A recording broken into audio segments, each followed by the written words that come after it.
ఒక మంచి విమర్శకుడు,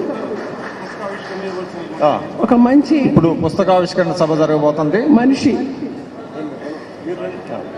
ఆయన ఈ రోజున మనకు అందించినందుకు మీరందరూ కూడా గట్టిగా చప్పట్లు కొట్టి వారిని అభినందించవలసిందిగా కోరుతున్నాను.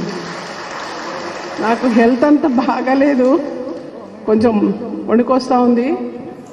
అందుకే మన సుధాకర్ని ఈ మధ్య నేను రాసినటువంటిది చదివితే కొన్ని లైన్లు ఎందుకు ఈ పుస్తకం రాశారు అనేది అర్థమవుతుంది.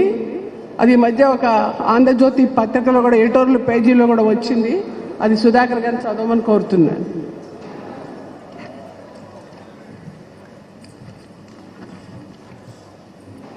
నన్నపనేని రాజకుమారి గారు రాసినటువంటి మరలా నీ రాక కోసం, ఆంధ్రుల ఆశా జ్యోతివై, మానవాళికి మణి దీపానివై, కారు చీకటిలో కాంతిపుంజమై, కడలిలో పడిలేచే కెరటమై, కన్నీరు తుడిచే కడిగిన ముత్యమై, కష్టాలను దిగమింగిన కరుణామూర్తివై, సమస్యలను అధిగమించిన సనాతన ధర్మానివై, అవమానాలను భరించిన అపర ధర్మరాజువై, చెరసాలలో బంధించిన చతరణి సంకల్పమై, ప్రగతికి బాటలు వేసే బహుముఖ ప్రజ్ఞాశాలివై, యువతకు దిశా నిర్దేశకుడివై, చుక్కాని లేని నావకు చెరగని తెరచాపవై, ఉప్పెనలెన్ని వచ్చినా తట్టుకు నిలబడ్డ గట్టువై, అతిరథ మహారథులెందరికో ఆదర్శమై, బడుగు బలహీన వర్గాలకు బాసటవై, మహిళా రక్షణకు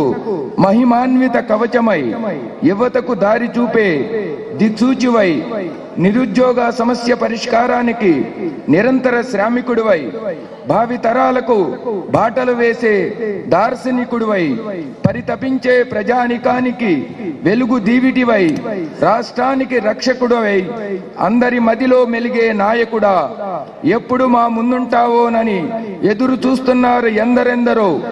రాజధానికి భూములిచ్చిన రైతన్నలు, పనులు దొరక్క వలసిపోతున్న కూలన్నలు, నీరుగారిపోతున్న నిరుద్యోగులు, నేరసించిన సామాన్యులు, దగాపడిన ఉద్యోగులు, దిగాలు పడిన దళితులు, చేలకు నీరందని హాలికులు, గుంతల రోడ్డుపై కుదేలవుతున్న వాహనదారులు ఎదురు చూస్తున్నారెందరెందరో మరలా నీ రాక కోసం.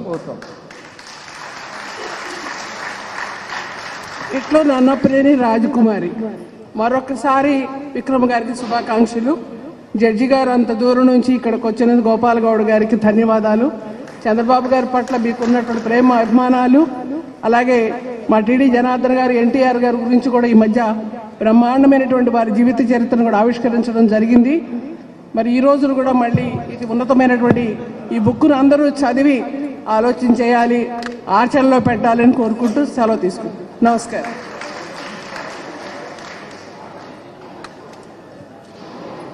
మాజీ మంత్రివర్యులు శ్రీ